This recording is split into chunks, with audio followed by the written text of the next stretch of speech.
23rd? 25th, 23. Mike Sims, would you mind doing invocation? Okay, all right. Dear Lord, you're a great God. We thank you for the time together.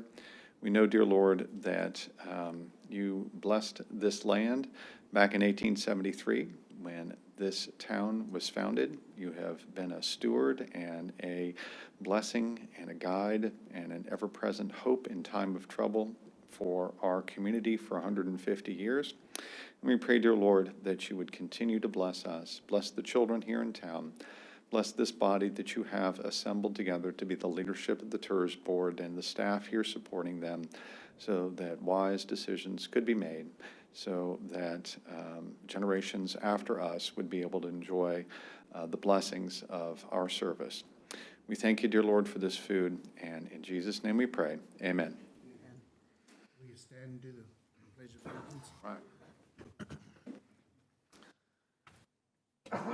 Allegiance to the flag and the United States of America, and to the republic for which it stands, one nation, under God, indivisible, with liberty and justice for all. Honor the Texas flag. I pledge allegiance to thee, Texas, one state, under God, one and indivisible.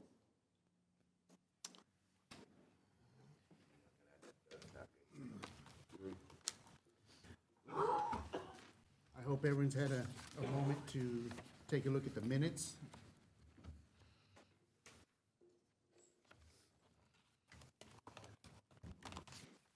Any questions on previous minutes?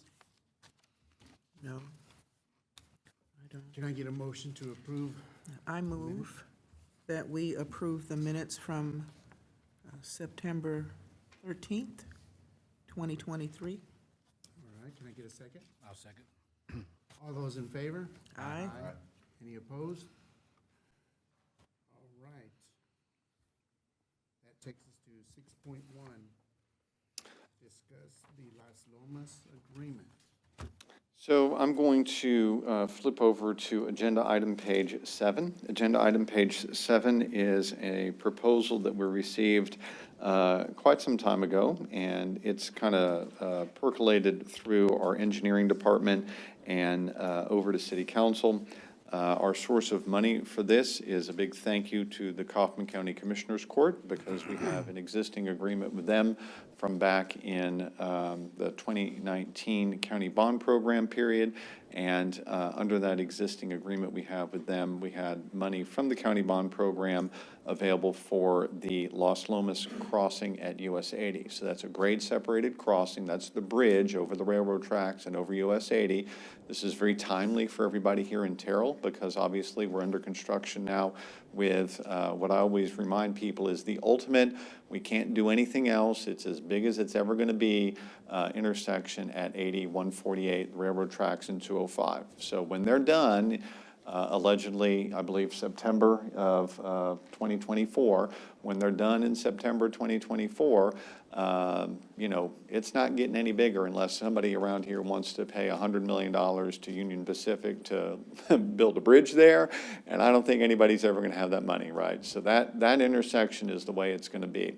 So we've known for a long time that the next priority item for us was to attempt to do a project where we could build a bypass on the west side of the city that would provide some north-south mobility.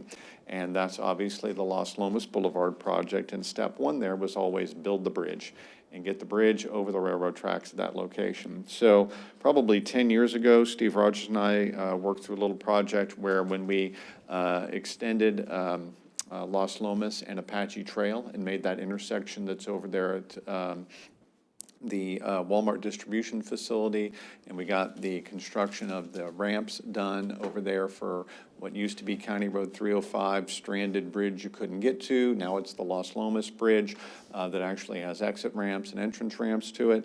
That improvement, when we did that, we also included, and by the way, thank you to the county again, because that was funded under the 2014 county bond program, as well as the pass-through program, as well as some developer contributions. All of that went into that mix, and we also acquired the right-of-way going from the corner of Apache Trail in Los Lomas all the way up to US 80. About 2 years ago, we bought the land across US 80, so we actually own land on both sides of US 80 right there at that location. So we're now using the engineering money, we're going to fully engineer and have ready to go to construction a bridge at this intersection. So if you if you love engineering agreements, I can let you go through the whole thing. Chris Snap is here. He can obviously answer questions about the details of it. I'm going to flip you over to agenda item page 16. While you're. Yeah, please. You have a crossing there now, right? Okay, so it is just down the way from MetroCrest Way. And we have permission to do a crossing, because when we eliminated what used to be called the County Road 305 crossing of the railroad tracks, we kept legal permission with Union Pacific to reopen it. So we have legal permission for a crossing, plus we have MetroCrest Way.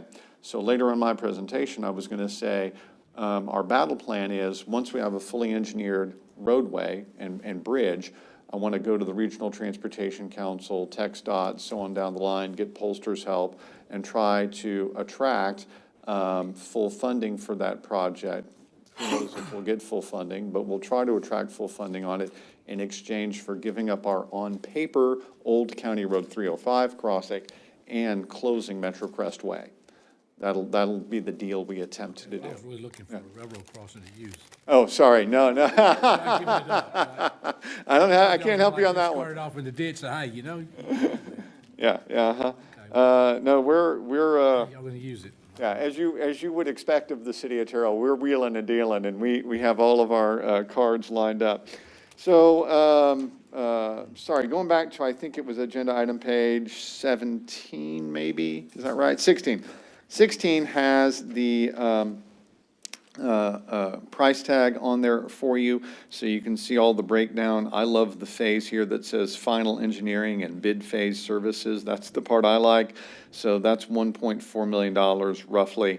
And since that money came through the county bond program, we didn't bring it to the TIRZ board first, but I'm kind of briefing you on it so that you'll be aware of the project. It's really a TIRZ 4 project in the future, and I'm going to show you some of that here in just a minute. If you scroll over a couple of other pages, and I think this is going to be agenda item page 21.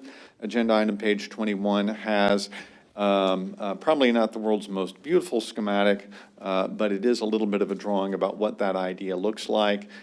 We obviously have land acquisition issues to take care of going north from there, but for the near term, we'll be able to do what we all call a jug handle, and that jug handle can get down to US 80, and we'll have the intersection or the ability for trucks and cars to go back and forth at US 80 and Los Lomas there due to that jug handle.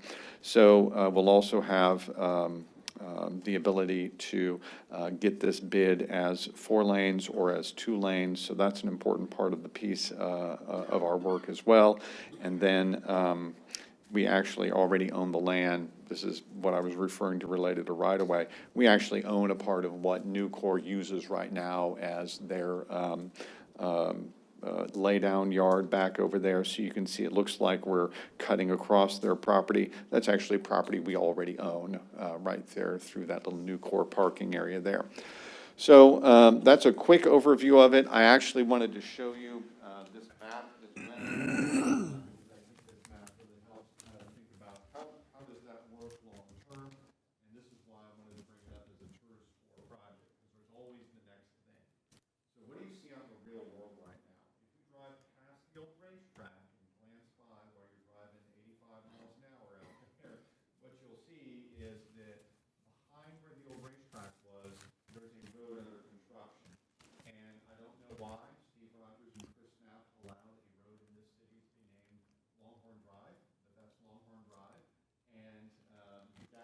slide one day while everyone, and so Longhorn Drive will go, I call it the Backage Road to US 80. It goes from the residential part of North Spur. It will go underneath of the future outer loop, and then it goes all the way down through here, and it actually connects to County Road 237A. So remember when we set up TIRZ number 4, we made County Road 237A an eligible project expense because we wanted to make sure that we were able to do, even if it wasn't strictly in the city limits, we wanted to be able to take care of some of the roads that were on the periphery because we always had this concern of, well, what if state annexation power prevents the city from ever annexing all of 237A? Are we just going to stick out with, well, right now that's a, I'll call it a slightly improved roadway. Not much of a roadway surface out there, 237A right now. So, so there's the existing FM 1392. Our city limits is right close to that edge, and we will facilitate the construction of that roadway. Right now, again, they're doing that construction right about there, and we'll eventually get over to this reroute of Los Lomas here, and then, so that's my bridge point right there. And then we want 237A actually, and I'm sorry it didn't get printed out on this map, 237A will actually be a road that we want to extend over to this road right here. This is the road where Coldfoot will go through the Western Securities property and come down to Metro Drive. So from a system standpoint, we're trying to do a good job with long-term road planning. And what we want people to be able to do is, hey, I could actually follow all along Longhorn Drive, come down through here, connect up with this Coldfoot, and now I'm into the residential section here, and I never had to go through that interchange, right? Now I'm getting somewhere with transportation plans, right? That's the way we ought to be doing business. And then there's Los Lomas coming through right here. So Donna Anderson asked a great question in an earlier meeting is, well, how can you help me visualize where this is in the real world, what this really looks like? So again, Los Lomas down here at FM 2578 eventually, connecting up through the Eastland Business Park project. Council voted last night on first reading to do their voluntary annexation. So this is just rolling right along on schedule, okay? And they'll do second reading on November the 7th. And then still negotiating with Eastland Business Park through here. And then Los Lomas comes through here. Briefly, this is the interchange that they'll engineer. And then it goes through this property over here and has the intersection with State Highway 205. Here we change names, and over here, this is now Whit Ranch Parkway over here. Okay? So Whit Ranch Parkway goes all the way over on the other side to be our connection between Poetry Road, State Highway 34, 429, and if you look on the other side of the thoroughfare plan, it also gets you to US 80, right? And it comes out just on the east side of the old City of Terrell water supply lake. So everybody kind of knows where that is. That's where Whit Ranch eventually goes. So we've got quite the bypass that we've provided for the city here, and that's our overall thoroughfare plan. Key issue, how do we get that bridge built? Okay, so before I turn over to actually attempt to show the video that Dora is going to queue up, any questions about sort of the big picture of the engineering contract that Chris will be shepherding along, or the big picture of the thoroughfare plan? Okay, all right, so, dun, dun, dun. I can't wait to see if this works. This is the drone footage. Before this starts, you want to, Chris, is there any intro to this that we need?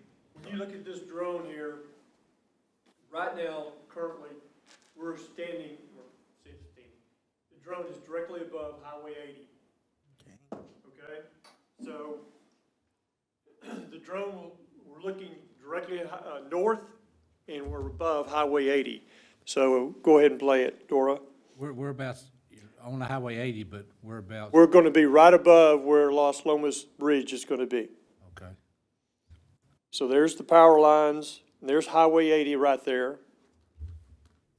And there's the railroad tracks. So now we're gonna pivot. So, and this is a great pause also, Dora. That spur location, you can see that while you're driving, where that railroad spur comes off. And our permission from Union Pacific is to put a crossing directly on the east side of that. So right about where her cursor is where we would be allowed to put a And those are power lines Yes, to the ma'am. left? Yes. That I'm looking at? Yeah, that's another good visual marker. If you're trying to see it when you drive out there, you'll see where those power lines are. And the bridge is going to go right at the right there? See where our cursor is going? That's where the bridge is gonna go over. Okay. Go ahead. This is wonderful, thank you.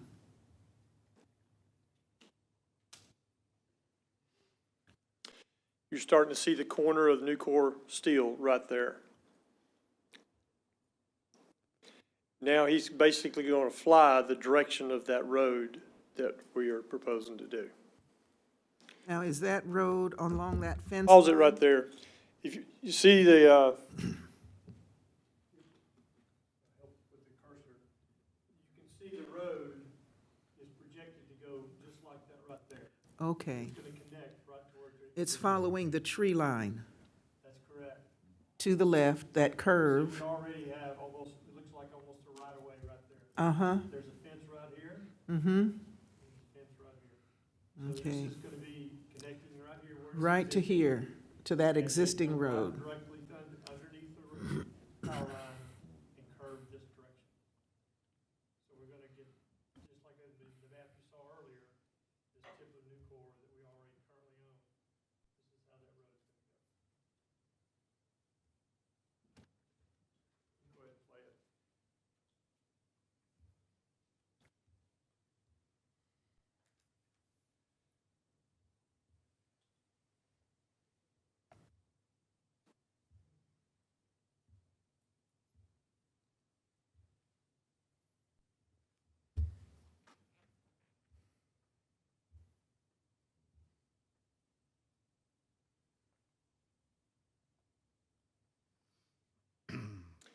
You see the white truck there, that's exactly where we're gonna connect on to.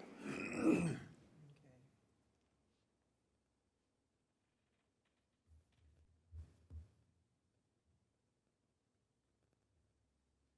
up at the top of the screen, you'll see 557 come into the picture. Right. 557. And the Los Lomas Bridge. Okay?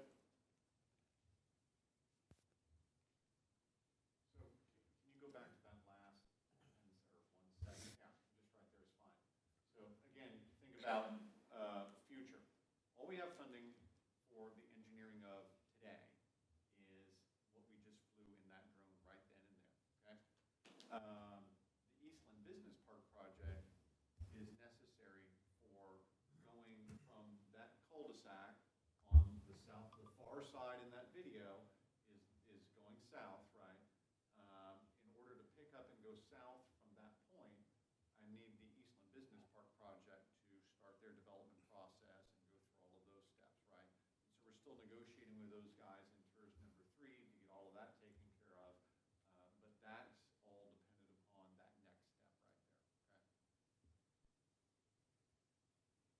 So Chris will be bringing forward a series of those. Obviously, that drone, we didn't want to show you like 8 of these all in one meeting, but we'll kind of give you a handful of these over the next few meetings, and we're going to figure out some way on the website to make a nice little spot that says, hey, this is, when we say Los Lomas Boulevard, here's a little way to tour and kind of take a look about what we're talking about. So we'll be building that website, make that accessible to the public as well. So no specific job in the immediate future for any of the TIRZ boards to do something related to this particular project, but we wanted you to know it was ongoing. We wanted you to be able to see it visually, and obviously, at some point, as some of these construction projects move on, eventually there'll be a TIRZ #4 element to it, there'll be a TIRZ #3 element to it, there'll be a TIRZ #2 element to it. So big project, and there's a snapshot about where we stand today. Any other questions or discussion about that? Okay.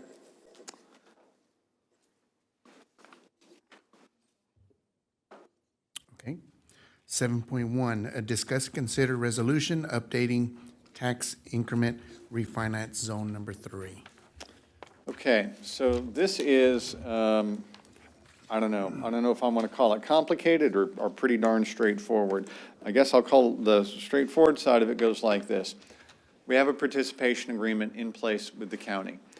If I violate the participation agreement with the county, then the development community will say a very simple thing. Okay, City of Terrell, how are you making good on the fact that you violated the participation agreement with the county?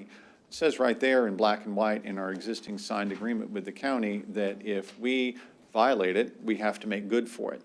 And so we had a developer request in the TIRZ number 3 area, obviously Eastland Business Park, for them to say, or their question went like this: well, it's nice that you told me in the participation agreement with the county that if there's ever a problem with the county, the city's obligated to take up that slack.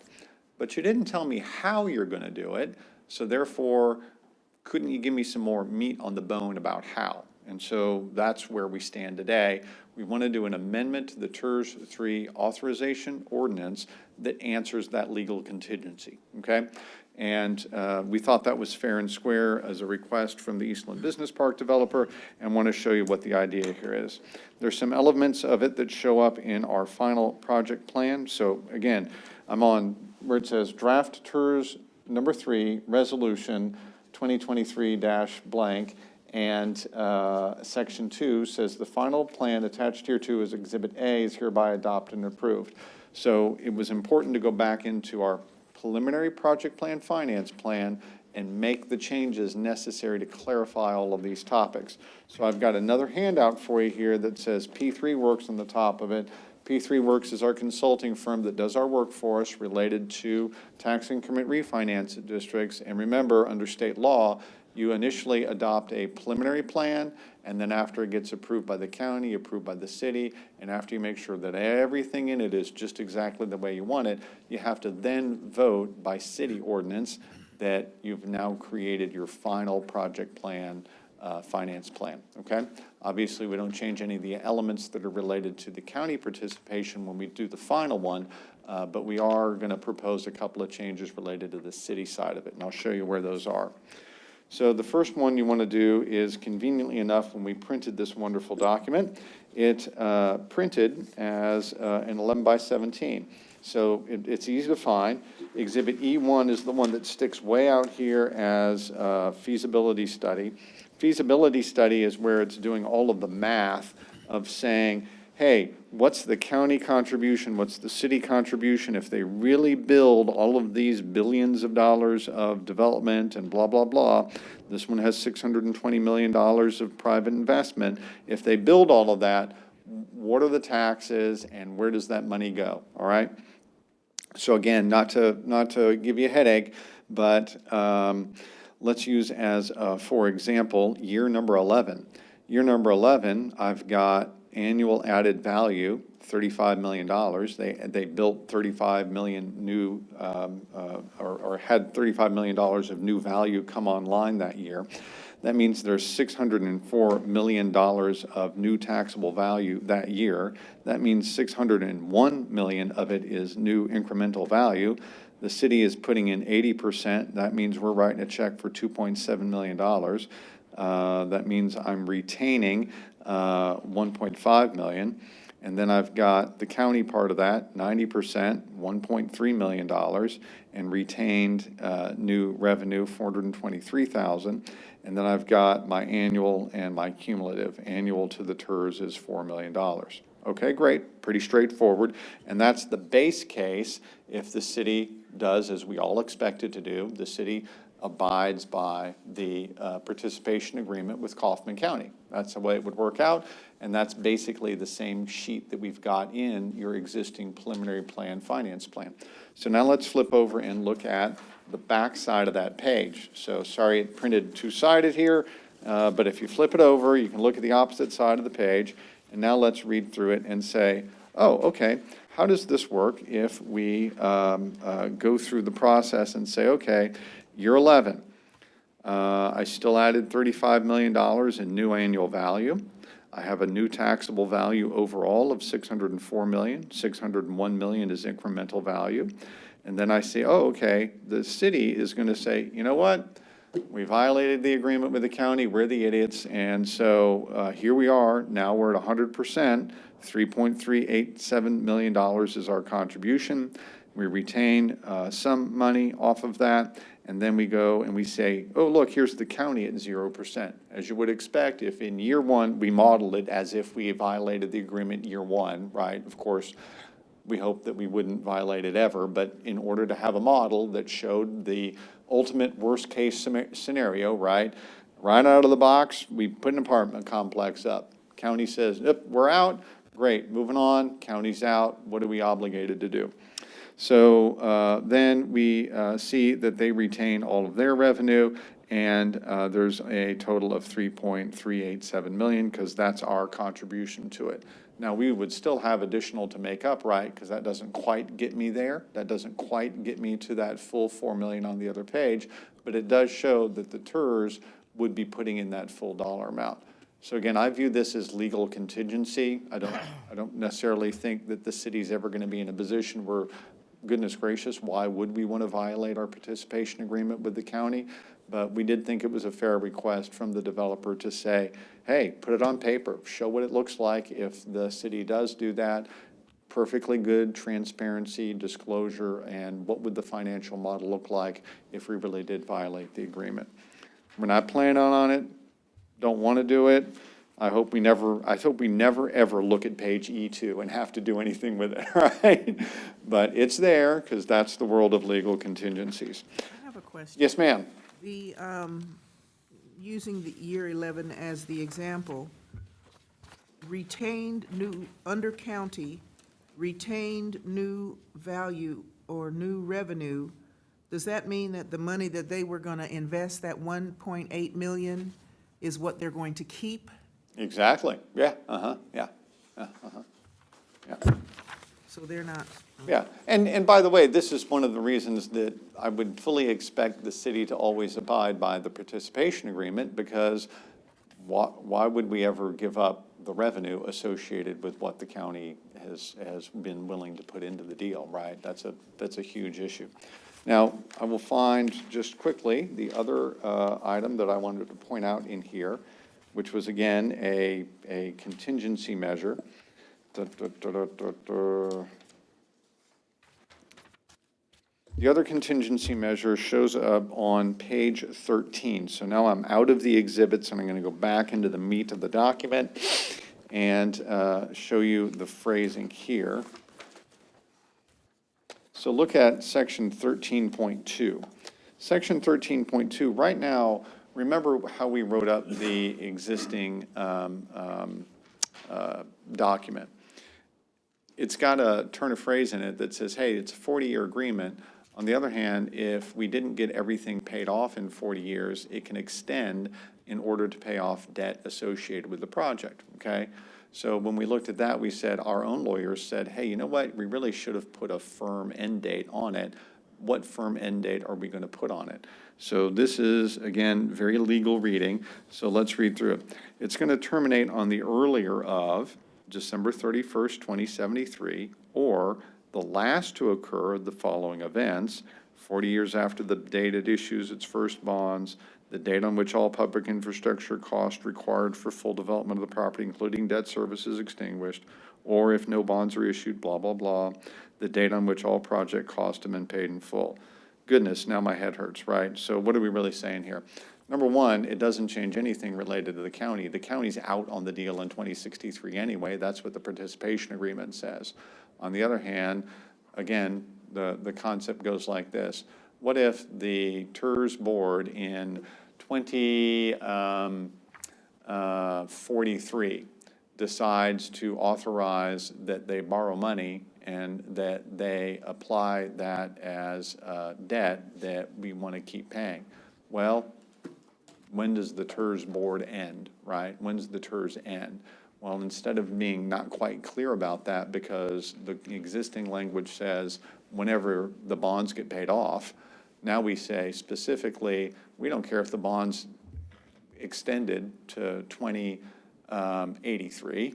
We're ending at 2073 no matter what. So in a way, this is closing something that could have extended past 2073 and left the city on the hook for a longer period of time. So again, I don't know that we'll ever be in that contingency. I'm not sure why you would, but if we were ever there, now we have a firm end date. And so again, the legal team was recommending, hey, we make that change. We thought it was fair and square because it does close an open question. Doesn't change the county participation agreement. It still has a firm end date in it. And we felt like that was a fair thing to move forward on. So now I'm going to go back to the resolution briefly. What are we doing in here? We're saying section 2, the final plan is adopted and approved. Okay, great. Section 3, the board approves and recommends city council approve the TIRZ ordinance amendment attached in Exhibit B. Aha, let's take a look at that. So now you got to flip through a few pages here and find, you got an exhibit that is going to be in where the final project plan and finance plan is inserted, and then you got Exhibit B, city TIRZ ordinance amendment. Whew. All right. I got a page here. It's got a blank ordinance number at the top of it. I got a whole bunch of whereases. When I go through all those whereases, we now have findings. Okay, that's not exciting. TIRZ number 2. Aha, amended TIRZ 3 term. Well, it turns out this language is exactly the same thing that was the legal fix in the other one, okay? So I've got pursuant to the authority, council hereby amends TIRZ 3 as follows, and it says, oh, look, there's your date, December 31st, 2073. I turned the page, by the way. The last to occur the following events, the 40 years, the date on which the public infrastructure are paid, including debt service, if no bonds are issued, or the date on which all project costs. And by the way, C is the one that's the most likely to really occur in the real world, right? They'll borrow money in 2024 or 2025 or 2026. It'll be a 30-year bond, and they'll be done paying for it before any of this stuff actually happens. So then section 3 is all of the language that is the legal way of saying what I keep saying in the layman's language, which is what happens if the county bows out? Do we automatically go from 80% to 100% if any of those contingency measures happen? Yes, now we are agreeing that we're really going to move in a contingency situation from 80 to 100. And you can see it very specifically refers to, right in the middle of that giant paragraph, if subject to this, if subject to that, section C and D, or Article 4, section E, or Article 5, section D. That's all the county contingency measures, right? If we go around violating one of the provisions that's specifically listed in the participation agreement as a valid reason for the county to walk away, then we have the ordinance set up so that we are allowed to automatically change that participation number right there. So the legal team was kind enough to have all of that be matching. I think my good news for you today is, even though I listed it as a discuss and consider, it's not something the city council is taking action on next week, because guess what? We didn't make them meet on Halloween, right? So it's the best decision I've ever made as city manager. Don't make the city council meet on Halloween. So we skip next week, and all of this is an item that has a public hearing on November the 7th at City Council. So my request of you guys as a board is, let's postpone this today. You can take it home and enjoy reading it. We'll email it out to, Dora, help me get it emailed out to Commissioner Barber. And then what I would request is read through all the legal side of it. Any questions you've got, let's come back next week and get those questions answered. And then if it's your will next week, we'll feed you lunch next week, and we'll ask for a vote on it next week. So that's my presentation of this agenda item. And Chairman, any questions? Anyone have any questions on this? Stuff like this that goes on for 30, 40 years. Yes, sir. You're not here, I'm not here. Nobody in this room is probably here. The checks and balances of the agreement. I mean, I know it goes on, even the faces on the other side change. Sure, yeah. Where are the checks and balances that it's being done and nothing? So here, yeah, no, this is a great question, and It's just, you know, and it just really occurred to me on the county side, the faces changing, and that's some of the problems we have yeah, in the county is because the faces change and there was a deal made or there's a agreement written and the faces change maybe 2 or 3 times and then something comes up. It's like, wow. And you go back and research and there was a deal made or wasn't made, you know, but somewhere with on the city and the county too, because we're part of this, who does the checks and balances to make sure that the agreement is actually being done the way it was agreed upon? so, Over time, it just yeah, no, this is a great question, so let's walk through it. The first part of the check and balances has to do with whether the city and the county are honoring their respective sides of the agreement, right? So let's talk about that part of it first. I always have to remember that there's a reason the city secretary is an independent function and a direct appointee of city council. The city secretary is supposed to be the watchdog on the outside of things. So you often see Dawn sitting over here, Dora's doing that job today. The city secretary is supposed to, under state law, supposed to be the memory bank for this kind of thing. So one of the state laws that's in place right now is one that we're working through our compliance with the state law, but you're supposed to be moving all of your agreements of this type to be on an online repository, and the comptroller is supposed to have copies of all of this stuff and that sort of thing.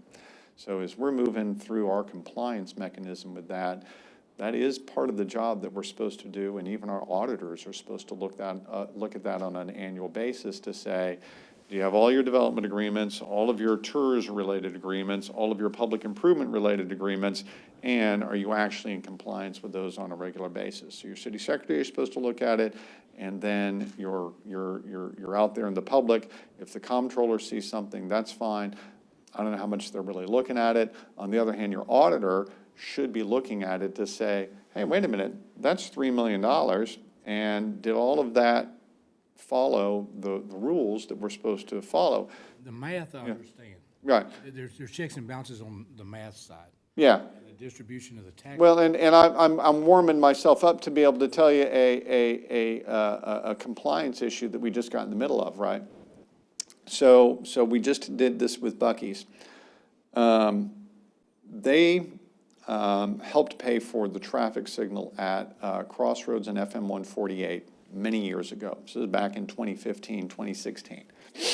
And the owner of the land paid half and they paid half based on a very confusing agreement where there was an assignment from the owner of the land to Buc-ee's, so a side deal that we weren't involved with, where they assigned certain revenues from the city over to Buc-ee's related to property tax issues and TIRZ revenue and all of that. Buc-ee's audited themselves, and they said, we never got paid for our half of that traffic light, and they've spent 6 months talking to Dawn about it.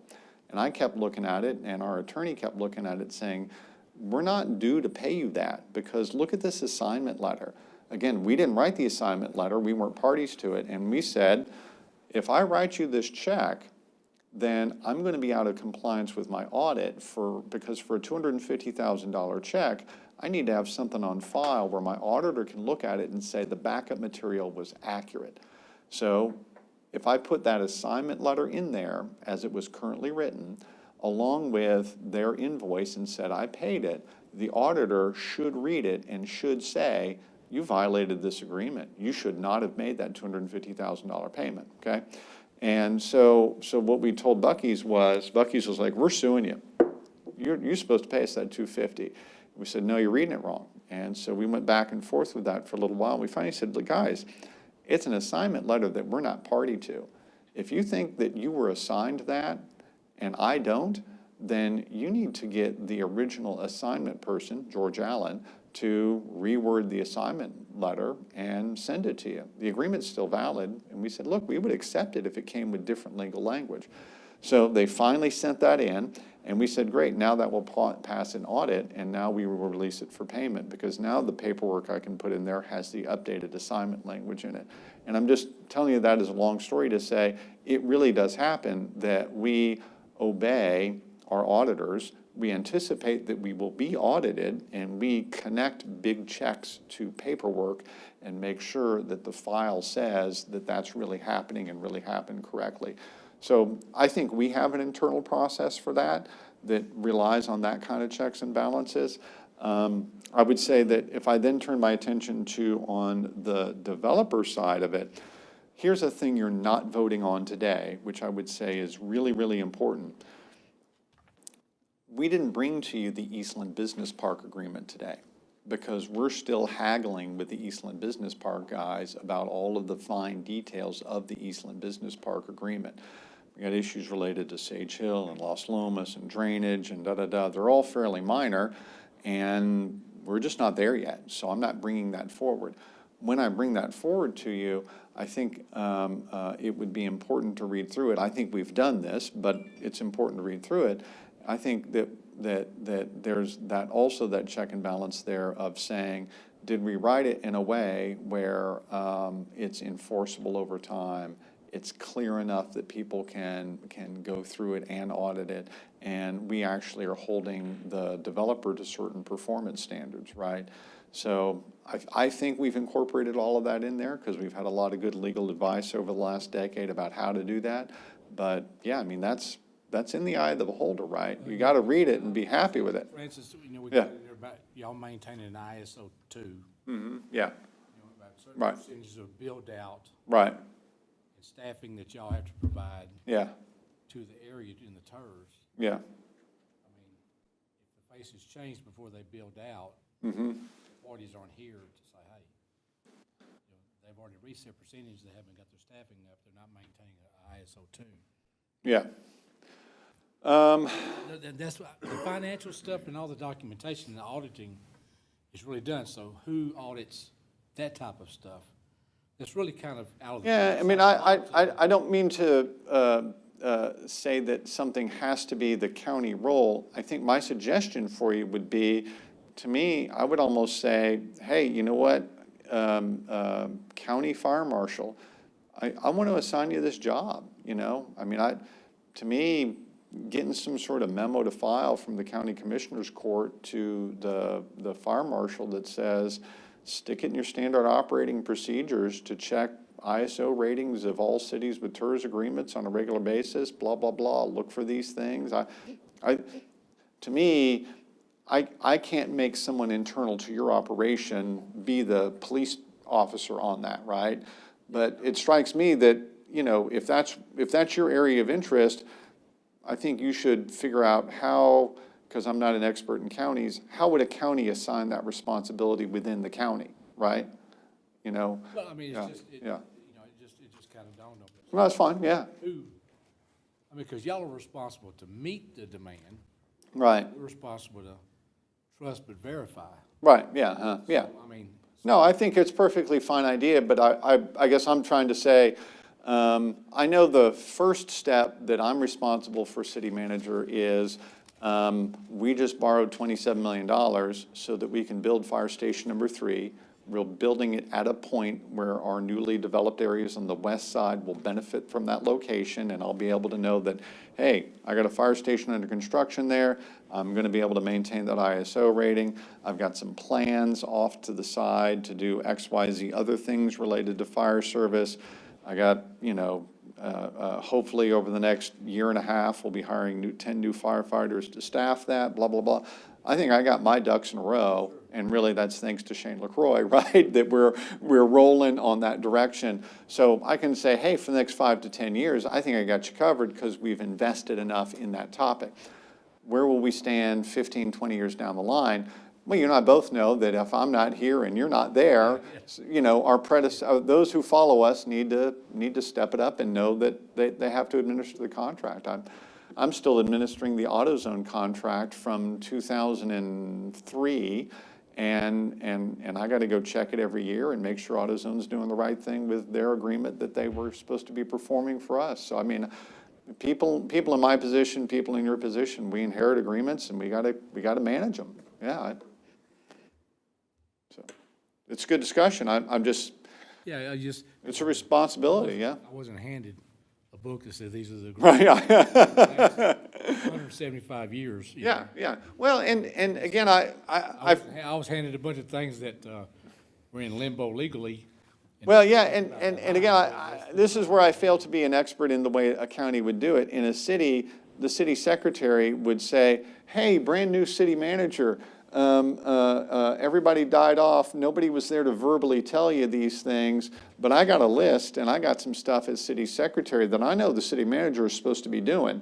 That's an accountability step that we would do. The municipal side Yeah, of stuff is yeah. better prepared to monitor stuff like that than Yeah, the county side. Now, I might get slapped tomorrow on the wrist, for saying that, but I just think that the city's municipal stuff is better prepared than the county is. yeah, and I don't know for. It might even get worse at the state. Yeah, and I would say you're definitely not the only county where there's an abundance of agreements. Somebody in Denton County must be pulling their hair out for all of the agreements that were done in Denton County over the last 30 years, right? So I don't know, maybe somebody's got a best practice for counties up in Denton or Collin or somewhere else, and they could say, oh, we've had the same problem, do it that way. I haven't the faintest idea internal to y'all, so. I know there was like the queen of the county that was there working in the judge's office when I started. Been there so long that she was kind of like the city secretary, that You're laughing over here, yeah. I don't think she was even there when she retired from there, but Yeah. she knew everything. Yeah, that helps, She man. was like the encyclopedia that was on two legs, Succession planning, institutional knowledge, those are huge things, yeah, absolutely, Unfortunately, yeah, when you're elected, you don't get trained that way. yeah. I used to mow yards, but now well, I just slapped myself on the back of the head, didn't I? That's all right, yeah. Whitaker, do you remember your question after that long? He's like, never mind. Are we going into? We have an executive All right, session, and I won't take too long during. We'll move into executive session. Yeah. Oh, I'm sorry, you're right, thank you, yeah. See, she's doing the right thing for us, check and balance right there. We need to postpone item 7.1 until the next meeting. Okay, can I get a motion to postpone item 7.1, discuss and consider resolution updating tax increment refinance zone number 3? I make the motion to postpone the discuss and consider resolution updating tax increment refinance zone number 3. Can I get a second? Second. All those in favor? Aye. Aye. Any opposed? Motion carries. Okay, so here in executive session, are we okay? Okay, we'll move into executive session. Sorry.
All right.